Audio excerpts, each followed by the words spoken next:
તો જય માતાજી મિત્રો, કેમ છો બધા? આશા રાખું છું કે તમે બધા મજામાં જ હશો। તો આજે હું તમને મારા ફર્સ્ટ વ્લોગ એક એવી જગ્યાએ લઈ જઈશ કે ત્યાં જવાનું મોટા ભાગના લોકોનું સપનું હોય છે। જી હા મિત્રો, તમે સાચું જ વિચાર્યું। હું આજે તમને ઉત્તરાખંડ રાજ્યમાં આવેલું અતિ પ્રાચીન અને ભવ્ય મંદિર શ્રી કેદારનાથ ધામના દર્શને લઈ જઈશ। તો ચાલો તમને ઘરે બેઠા એક અદ્ભુત જગ્યાના દર્શન કરાવું। તો સફરની શરૂઆત કરીએ આપણે થરા શહેરથી, અને આજે તારીખ છે 26/6/2024। તો મિત્રો આપણે થરા પહોંચી ગયા છીએ, અને ત્યાં બે મિત્રોને લીધા પછી ત્યાં આપણે ગેસ ભરાયો છે 626 રૂપિયાનો। આખા બ્લોગની અંદર જેટલો પણ ગેસ ભરાઈશ હું ગાડીની અંદર એ તમને લાઈવ બતાવીશ। ત્યારબાદ આપણે બીજા મિત્રોને લેવા પહોંચી ગયા છીએ પાટણ, અને ત્યાં સરદારના સોડા પીધા, અને ત્યારબાદ અમે ભોલેનાથની જય બોલાવી અને નીકળી પડ્યા કેદારનાથની યાત્રાએ।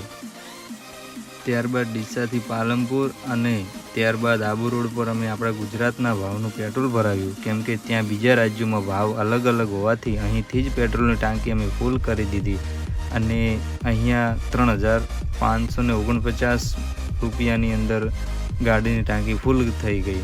અને ફરી અમે રાજસ્થાનમાં એન્ટર થયા, ત્યાં પહેલાં 651 રૂપિયાનો ફરી સીએનજી ભરાવ્યો, અને બસ પછી અમે નીકળી પડ્યા આબુ રોડ થઈને ઉદયપુર બાજુ જવા માટે। અને રૂટની વાત કરું તો મિત્રો ગૂગલ મેપ્સમાં ઘણા બધા રૂટ બતાવશે તમને, તો અમે પસંદ કર્યો તો ઉદયપુર બાયપાસવાળો રસ્તો। ખરેખર નેશનલ હાઈવે છે, બહુ સારો હાઈવે છે, રાત્રિના સમયમાં સફર કરવા માટે બહુ સરસ હાઈવે છે। પછી મિત્રો રાતના 9 વાગી ગયા હતા, એટલે અમને લાગી હતી જોરદાર ભૂખ। અમે જમવા માટે રોકાઈ ગયા સાવરિયા રેસ્ટોરન્ટમાં, અને તે આવેલી હતી ઉદયપુર બાયપાસ રોડ ઉપર। અમે જમ્યા, અને પછી અમારી ગાડીને પણ ભૂખ લાગી હતી, એટલે ગાડીમાં પણ 705 રૂપિયાનો સીએનજી ભરાવ્યો।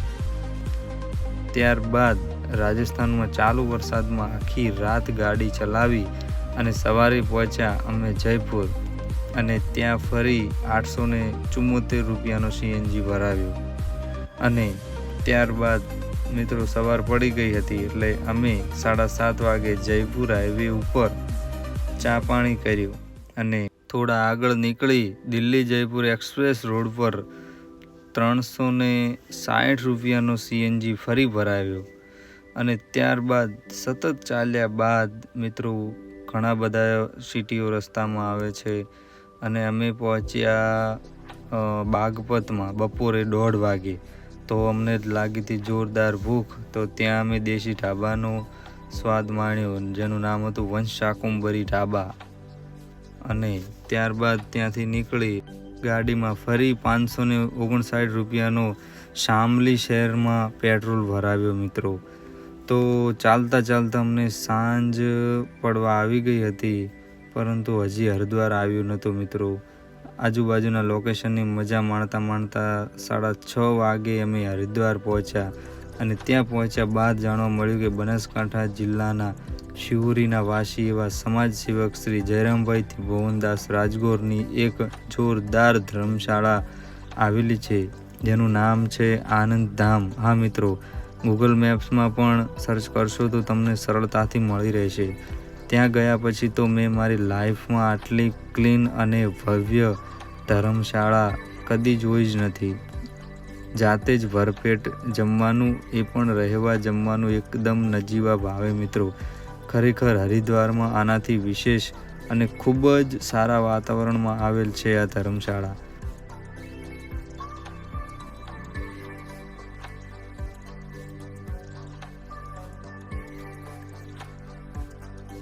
અને આનંદ ધામનો આગળનો લુક પણ તમે જોઈ શકો છો મિત્રો, એકદમ ક્લીન અને ખૂબ જ સરસ અને શાંત વાતાવરણની અંદર મિત્રો બનાવેલું છે આ આનંદ ધામ।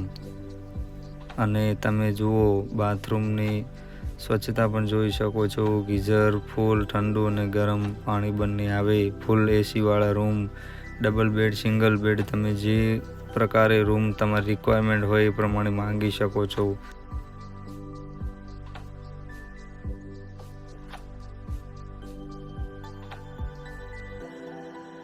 ત્યારબાદ અમે સવારે 6 વાગે નીકળી ગયા કેદારનાથ જવા માટે અને રસ્તામાં અમે ચા પાણી કર્યું મનસા ઢાબા ઉપર મિત્રો, અને ફરી ગાડીની અંદર આપણે 442 રૂપિયાનું CNG ભરાવ્યો અને અમે નીકળી ગયા ઋષિકેશથી કેદારનાથ જવા માટે. રસ્તામાં ઘણા બધા લોકેશન આવતા હોય છે, તમે મોબાઈલથી શૂટ પણ કરી શકો છો. અને મુખ્ય વાત તો એ કે જ્યારે પણ કેદારનાથ આવો ત્યારે ઓનલાઈન રજિસ્ટ્રેશન કર્યા પછી જ આવજો, કેમ કે એના વગર તમને દર્શન કરવા મળશે નહીં. રજિસ્ટ્રેશનનો કોઈ ચાર્જ નથી મિત્રો. રસ્તાના અનુભવની વાત કરું તો ખૂબ જ ચઢાણવાળો રસ્તો હોવાથી ગાડી અમે હવે જે ગુજરાતથી પેટ્રોલ ભરાયું હતું એમ જ ચલાવવાનું નક્કી કર્યું. ખૂબ જ શાંતિથી અમે લોકો આગળ વધી રહ્યા હતા. ત્યાં રસ્તામાં ગમે ત્યાં લેન્ડસ્લાઇડના કારણે પથ્થર ગાડી પર આવી પડવાની સંભાવના હોય છે, તો બહુ સાવચેતીથી ગાડી ચલાવવી પડી હતી. અને ખાસ જોઈએ તો ઋષિકેશથી સોનપ્રયાગનો રસ્તો લગભગ 205 કિલોમીટરનો છે, તો અંદાજિત 6 થી 7 કલાક લાગતા હોય છે. બસ આ રીતનો છેક ઉપર પહોંચો ત્યાં સુધી આવવો જ રસ્તો. અને હા મિત્રો, કેદારનાથ ધામમાં દર્શન કરવા જવા માટે સૌથી બેસ્ટ મારું તો માનવું છે કે પોતાની પર્સનલ ગાડી લઈને આવવું સારું, કેમ કે ત્યાં લોકેશન એટલા મસ્ત હોય છે કે તમે જ્યાં પણ બ્રેક કરશો ત્યાં તમને ફોટા પાડવાનો જીવ થશે અને સેલ્ફી લેવાનો પણ ઈચ્છા થશે. તો મારું માનો તો પર્સનલ 5 કે 6 જણ તૈયાર થાવ તો અર્ટિગા જેવી ગાડી લઈને આવવું, જેથી કરીને ઈચ્છા પડે ત્યાં તમે બ્રેક કરી અને ફોટોગ્રાફીની મજા માણી શકો છો.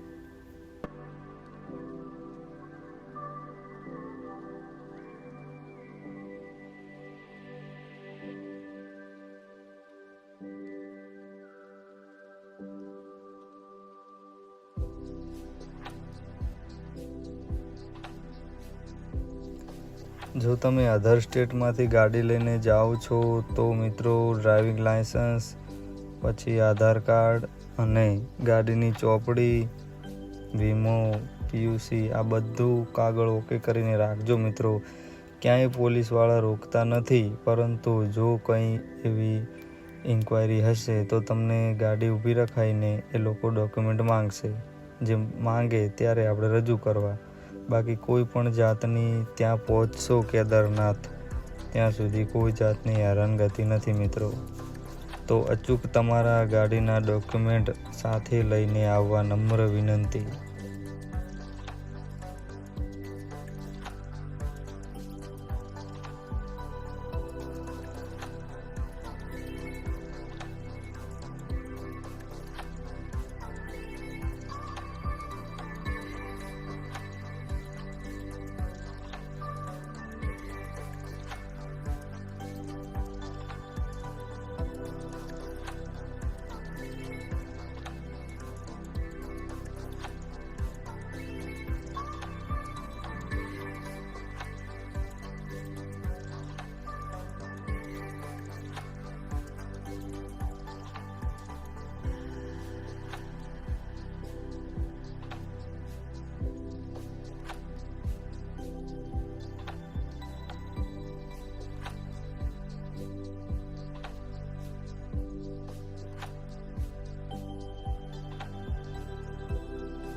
તો 150 કિલોમીટર મિત્રો કાપી દીધું છે અંતર. ત્યારબાદ ચા પાણીની બ્રેક લીધી છે. જો મિત્રો વળાંક જોઈ શકો છો, કેટલા ડેન્જર વળાંક છે. જો નજર ચૂક્યા તો સીધા ખાઈમાં પડી શકો છો. અને મિત્રો આ જગ્યા છે રુદ્રપ્રયાગ. આ જગ્યા ઉપર અલખનંદા અને ભગીરથી બંને નદીઓનો સંગમ સ્થળ કહેવામાં આવે છે. અને આ તમે સીધી ડાયરેક્ટ જતી નદી તમે જોઈ શકો છો, એ છે ગંગા. આટલેથી આ નદીનું નામ ગંગા નામ પડે છે. અલકનંદા અને ભગીરથી આ બંને નદીઓના સંગમ સ્થળને રુદ્રપ્રયાગ કહે છે. તો મિત્રો, અમને લાગી ગઈ હતી ભૂખ, તો અમે શીતલ રેસ્ટોરન્ટની અંદર બ્રેક કરી અને ત્યાં જમવા ગયા. ખરેખર જમવાનું તો આપણા જેવું હોતું નથી, પરંતુ શું કરીએ તો એ જમી લેવું પડતું હોય છે મિત્રો. બસ જેમ જેમ કેદારનાથ પહોંચવા આવીએ તેમ તેમ લોકેશન એટલા અદ્ભુત હોય છે મિત્રો કે ના પૂછો જ વાત. થોડી વાર તો તમને એવું જ લાગશે કે આપણે મનાલી ફરી રહ્યા. તો ફાઇનલી આપણે 4 વાગે સોનપ્રયાગ પહોંચી ગયા છીએ, જેના બીજા નામે રુદ્રપ્રયાગ કે ઉખીમઠ પણ કહે છે. આ જોઈ શકો છો, આટલું મોટું ત્યાંનું પાર્કિંગ છે મિત્રો. પર્સનલ ગાડી લઈને તમે આવ્યા હોય તો અહીંયા પાર્ક કરવાની ગાડી રહેશે. 1 કે 2 દિવસ મૂકવાની હોય તો 200 રૂપિયા જેવો ચાર્જ ત્યાં લેશે. અને ત્યારબાદ અમે રૂમ શોધી અને પછી થોડી વાર ત્યાં ખરીદી કરી. રેઇનકોટ, બૂટ, મોજા આ બધું ત્યાં ખૂબ સસ્તા ભાવે મળતું હોય છે મિત્રો, તમે ખરીદી કરી શકો છો. ત્યારબાદ અમે જમવા ગયા અને રૂમની વ્યવસ્થા કરી દીધી. તો ફાઇનલી અમે સવારે 4 વાગે તૈયાર થઈને બહાર આવ્યા તો જોયું કે વરસાદ ચાલુ હતો, પરંતુ અમે ઠંડી અને વરસાદનો સામનો કરીને નીકળી ગયા. ત્યાંથી નીકળીએ એટલે ત્યાં એ લોકલ જીપો હોય છે, તેમાં બેસીને આપણે 6 કિલોમીટર ગૌરીકુંડ સુધી જવાનું હોય છે. અને તેનું ભાડું મિત્રો વ્યક્તિ દીઠ 50 રૂપિયા જેવું હોય છે. તો બધા જતા હોય છે તો પછી ત્યાં બોલેરો કે મેક્સ પિકઅપ ગાડીઓ હોય છે, તેમાં બેસી જવાનું. અને ત્યારબાદ ત્યાં ઉતર્યા પછી ચાલતા અમે નીકળી ગયા. અને રસ્તામાં ઘણા બધા લોકો ચાલીને જતા હોય છે, તો એમની સાથે અમે થઈ ગયા. 2-3 કિલોમીટર ચાલ્યા બાદ દિવસ ઉગી ગયો મિત્રો, અને વિસામો લેતા લેતા અમે આગળ ચાલ્યા. રસ્તામાં ચા, પાણી, ઠંડા પીણાની ઘણી બધી વસ્તુઓ પણ મળતી હોય છે, જેનો તમે આનંદ લઈ શકો છો. શરૂઆતના 5 થી 6 કિલોમીટર સુધી પાણીની બોટલ નોર્મલ ભાવમાં મળી રહેશે, પરંતુ જેમ જેમ ઉપર જશો તેમ બધી વસ્તુના ભાવ વધતા જ જશે. અને ખાસ ટ્રેક બહુ જોખમી છે, તો બહુ સાચવીને ચાલવું. અમુક જગ્યાએ ઝરણા પણ ચાલુ હોય છે, તો લપસી ન જવાય તેનું ખાસ ધ્યાન રાખવું. અને ખાસ જો પાણી પીવાની ઈચ્છા થાય તો તમે ત્યાં વહેતા ઝરણામાંથી પણ પી શકો છો. અને ખાસ વાત કે કેદારનાથ આવતા પહેલાં અહીં 2013માં ભૂતકાળમાં આવેલી હોનારત પર સુશાંત સિંહ રાજપૂતનું ફિલ્મ કેદારનાથ પણ આવેલ છે. તો કેદારનાથ આવવાનું જેનું સપનું હોય તો એકવાર અવશ્ય એ મૂવી જોજો મિત્રો, અને પછી આવજો. આવ્યો છું. અને બીજું કે તમે ચાલી શકવા સક્ષમ હોય તો જ સાહસ કરજો, નહીંતર ત્યાં ઘોડાવાળા પણ બહુ હોય છે, તો તમે એમાં પણ બેસી શકો છો મિત્રો. ઘોડાનો ચાર્જ 3000 હોય છે. 4 જણ પાલખી ઉપાડીને લઈ જાય છે, એનો ચાર્જ 10,000 ઉપર હોય છે. અને જે મિત્રોને હેલિકોપ્ટરમાં બેસવાની ઈચ્છા હોય તો એનો ચાર્જ કંઈક 8,000 એક વ્યક્તિ દીઠ સિંગલ જર્નીના હોય છે. પણ એના માટે ખાસ કે પહેલાંથી બુક કરાવવું પડે છે હેલિકોપ્ટર, ડાયરેક્ટ ઓફલાઈનમાં બેસવા મળશે નહીં. તો મિત્રો, રસ્તામાં જોરદાર અદ્ભુત લોકેશન આવતા હોય છે, ત્યાં બેસતા બેસતા ફોટા પાડતા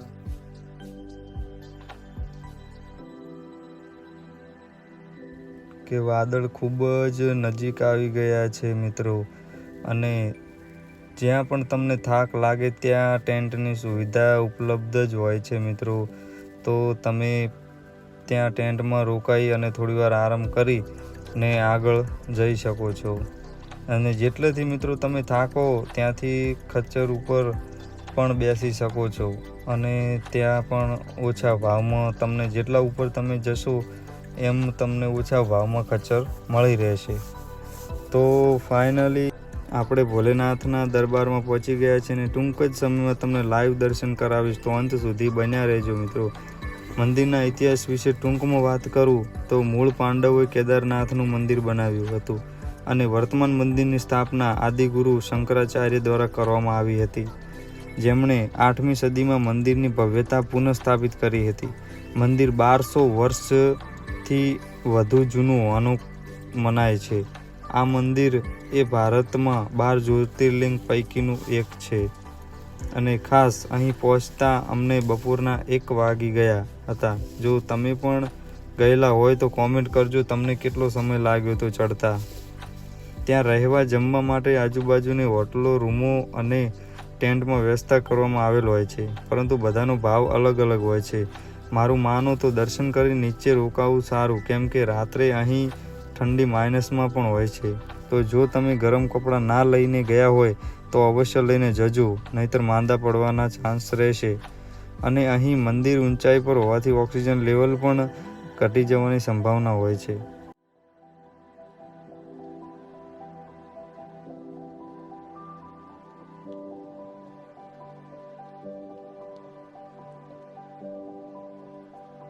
ખરેખર મિત્રો, ઉપર પહોંચ્યા પછી જરાય થાક કે જરાય અમને કંઈ જ અસર થઈ નથી મિત્રો. રસ્તામાં અમને ખૂબ થાક લાગતો હતો, પગ દુખતા હતા, ઘણું બધું થતું હતું, પણ અહીંયા પહોંચ્યા પછી બાબાના દરબારમાં દર્શન કર્યા પછી અમારો થાક સાવ બિલકુલ ઉતરી ગયો હતો. તો મિત્રો જોઈ શકો છો બાબાનું ધામ.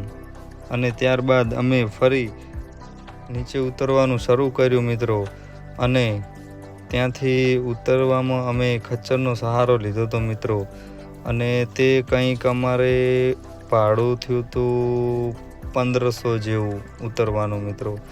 તો ફાઇનલી અમે 7-8 વાગે નીચે આવી ગયા અને પાછા રૂમ તરફ જવા રવાના થઈ ગયા. બહુ થાકેલા હતા એટલે અમે લોકો જમીને તરત જ સૂઈ ગયા હતા. અને ફરી સવારે અમારે ઉઠીને પાછું હરિદ્વાર પણ નીકળવાનું હતું. તો મિત્રો તમે જોઈ શકો છો, આ અમારી હોટલનો બુક કરેલો રૂમ છે. ત્યાં જોડે ને જોડે જમવાની પણ વ્યવસ્થા સરસ મજાની હતી. તો જમવાનો પણ આનંદ માણ્યો. અને ફરી સવારે 7 વાગે અમે લોકો ઉઠી ગયા અને સોનપ્રયાગમાં આપણી ગાડી જે પરમ દિવસની પાર્ક કરેલી હતી તે ત્યાં જ પડી છે. તો અમે અહીંયાથી બધા નીકળ્યા. આ સોનપ્રયાગનું મેઇન બજાર છે મિત્રો. નોર્મલ દિવસોની અંદર અહીંયા લાંબી લાઈનો તમે જોઈ શકો છો. જ્યારે મંદિરના દરવાજા ખુલે ત્યારે અહીંયા પગ મેલે એટલી પણ જગ્યા હોતી નથી. આ તો અમે આઉટ દિવસોમાં આવ્યા એટલા માટે અમને અહીંયા ભીડનો સામનો કરવો પડ્યો નથી. જોઈ શકો છો ચારે બાજુ હોટલો છે મિત્રો. ત્યાં તમે જશો એટલે હોટલો તમને ઘણી બધી મળશે. ત્યાં સામેથી લોકો કહે છે કે અમારી હોટલમાં આવો, અમારી હોટલમાં આવો, પણ મિત્રો તમારે કમ્પ્લીટ ભાવ તાલ કરી અને પછી જ જવાનું છે મિત્રો. અને ત્યારબાદ અમે લોકો નીકળી ગયા પાછા રિટર્ન. કેદારનાથથી નીચે ઉતરવાનું શરૂ કર્યું હરિદ્વાર જવા માટે. રસ્તામાં ફરી જોરદાર લોકેશન આવતા હતા મિત્રો. ત્યાંની અમે ફોટોગ્રાફી પણ કરી અને બહુ જ મજા અને આનંદ સાથે અમે ત્યાંથી નીકળી ગયા. અને પછી અમને રસ્તામાં ખબર પડી કે અહીંયા કે શ્રી ધારીદેવીનું મંદિર પણ રસ્તામાં આવેલું છે અને ત્યાં પણ અમે દર્શન કરવા ગયા. વધુ માહિતી માટે અમે લોકોએ યુટ્યુબમાં સર્ચ કર્યું ધારીદેવી. તો મિત્રો જોરદાર ઐતિહાસિક મંદિર આવેલું છે. તેના ઇતિહાસ વિશે તમને વાત કરું તો જોરદાર ઇતિહાસ છે મિત્રો. તમે યુટ્યુબમાં ખાલી સર્ચ મારજો કે ધારીદેવી હિસ્ટ્રી.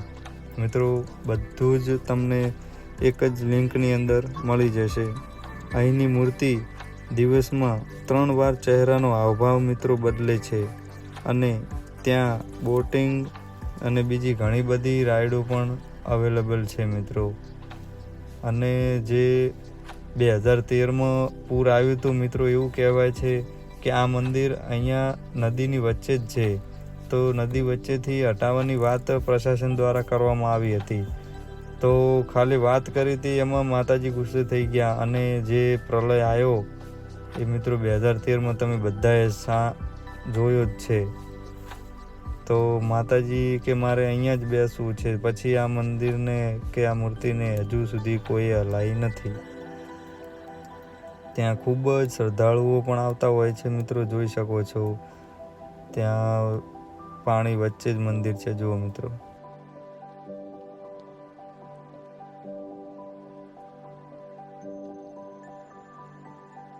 રિટર્ન અમારે હરિદ્વારની સાંજની આરતી લેવાની હતી મિત્રો, એટલે કુદરતી દ્રશ્યોની મજા માણતા અમે નીકળી પડ્યા. અને તમે જોઈ શકો છો, એકથી ઉપર એક ચડ્યા હતા. ખરેખર પહાડી લોકેશનો, મનમોહક લોકેશનો હોય છે મિત્રો. તમે જોઈ શકો છો, પહાડી ઉપર ઘર બનાવીને લોકો રહેતા હોય છે, કેમ કે ત્યાં જમીન જ નથી. ત્યાં ખેતી કરવા માટે પણ જમીન નથી મિત્રો. ત્યાં પબ્લિક જોડે બીજી કોઈ જ ઇન્કમ સ્ત્રોત નથી. જુઓ મિત્રો, દૂરથી તમે જોઈ શકો છો કે એક સિંગલ પટ્ટીની અંદર સાયકલ ચાલે એટલી જગ્યામાં એ લોકોના ખેતર હોય છે. તો વિચારો મિત્રો કે એ લોકો શું ખાતા હશે. એ લોકો જોડે અનાજ એ બધું આપણી બાજુથી જ પૂરું પાડવામાં આવે છે, તમે જોઈ શકો છો. અને કેટલું જોખમ લઈને અને રિસ્કવાળા એરિયામાં આ લોકો રહેતા હોય છે. અહીંયા ગમે ત્યારે ભેખડ ધસી પડે, ગમે ત્યારે પથ્થર આવી જાય, ગમે ત્યારે નદીની અંદર પૂર આવી જાય મિત્રો. તમે જોઈ શકો છો, ખૂબ જ કાઠા વ્યક્તિઓ છે. અને ફાઇનલી આપણે સાંજે 7 વાગે ગંગા માતાની આરતી ટાઈમે આપણે પહોંચી ગયા. અને લાખો પબ્લિકની ભીડ વચ્ચે આપણે ગંગાજીમાં સ્નાન કર્યું અને ગંગાજીની આરતીનો લાભ લીધો. ખરેખર જીવનની અંદર જ્યારે પણ મોકો મળે, એકવાર મિત્રો કેદારનાથ નહીં જવું તો ચાલશે, પણ હરિદ્વારમાં આવીને ગંગા માતાજીનું પવિત્ર સ્નાન તો કરજો જ. કેમ કે દેશના હરેક ખૂણેથી માઈ ભક્તો અહીંયા પવિત્ર સ્નાન કરવા આવે છે અને ધન્યતા અનુભવે છે. ખરેખર આવો અદ્ભુત નજારો મેં કદી જોયો નથી.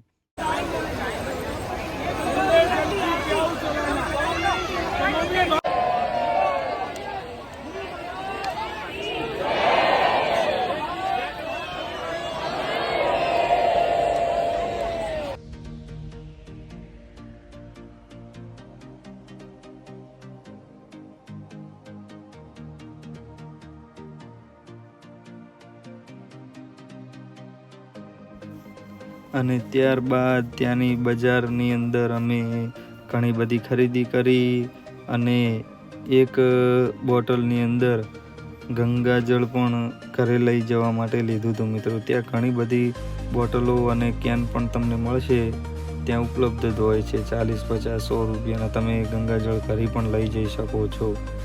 અને ત્યાંની બજારની તો શું વાત કરું મિત્રો, ઘણી બધી વસ્તુઓ ત્યાં મળતી હોય છે અને એ પણ સસ્તા ભાવમાં. તો હરિદ્વાર જાઓ તો ટાઈમ લઈને જજો અને ત્યાંની બજારમાં ખરીદી કરવાનું ભૂલતા નહીં. અને ખાસ કે ગંગાજીમાં સ્નાન કરવાનું તો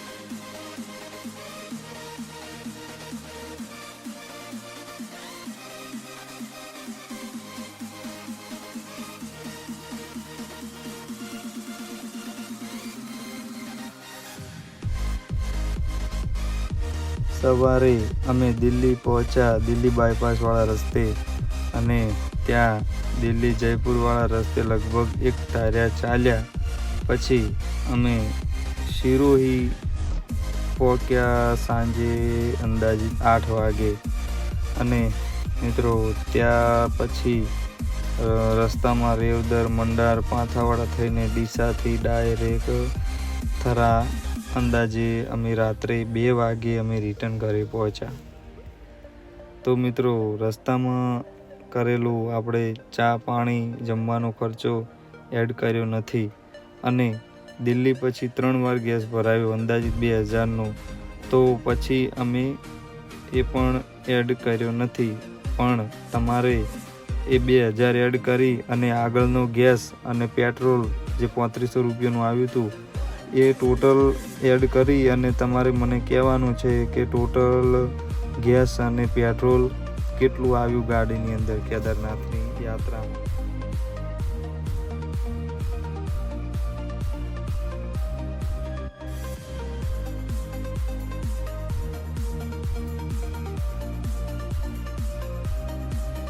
કેદારનાથની યાત્રામાં જતા પહેલાં સ્વેટર, મફલર, ટોપી, હાથના પગના મોજા, બૂટ, તમને જે કંઈ ભાવતો નાસ્તો તો ખાસ લઈને જજો.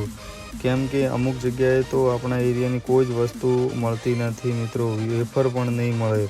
તો મારું માનો તો સાથે અહીંયાથી જે તમને ભાવતું હોય નાસ્તો લઈ જઈ શકો છો. અને ખાસ કે બસ ટ્રેન કરતાં મારું માનો તો પર્સનલ ગાડી લઈને જ જજો, તમને ખૂબ જ મજા આવશે. રસ્તા મે મહિનાથી ઓક્ટોબર સુધી જ તમને જવા. અંતમાં એટલું જ કહીશ કે મારો ફર્સ્ટ વ્લોગ સારો લાગ્યો હોય તો લાઈક કરો અને મિત્રો સાથે શેર કરો. એવા મિત્રોને કે જેમને કેદારનાથમાં જવાનું સપનું હોય મિત્રો, તો મારો વ્લોગ તમને બહુ ખૂબ જ યુઝફુલ થશે ત્યાં જવા માટે, જોવા માટે. અને તમને મગજમાં ડર હોય કે કેદારનાથ કેવું હશે, શું હશે, ક્યાં જવું, કોને મળવું મિત્રો, એ બધા જ ડાઉટ તમારા મગજમાંથી ક્લિયર થઈ જશે. અને હા, ખાસ કરીને ખજૂરભાઈએ પણ વ્લોગ બનાવેલો છે. આપણા ગુજરાતના ઘણા બધા લોકો ત્યાં ગયેલા છે અને એ લોકોના વ્લોગ પણ આવેલા છે. તો મિત્રો વધુને વધુ વ્લોગ જોજો. અને ખાસ કરીને ટોટલ તમને કહું તો 20,000 થી 25,000 રૂપિયા પર પર્સન વ્યક્તિ દીઠ એટલો ખર્ચો થતો હોય છે. કેમ કે ત્યાં ગયા પછી મિત્રો જમવાનું એટલું મોંઘું હોય છે અને જેટલા તમે ઉપર ચડશો એમ પાણી પણ એટલું મોંઘું થતું જાય છે. તો મિત્રો 20,000 થી 25,000ની ગણતરી હોય તો જ કેદારનાથના દર્શને જજો મિત્રો. અને ખાસ કરીને મિત્રો થાવ તો 6-7 જણની સ્પેશિયલ ગાડી કરીને જ જજો. તો ચલો મિત્રો,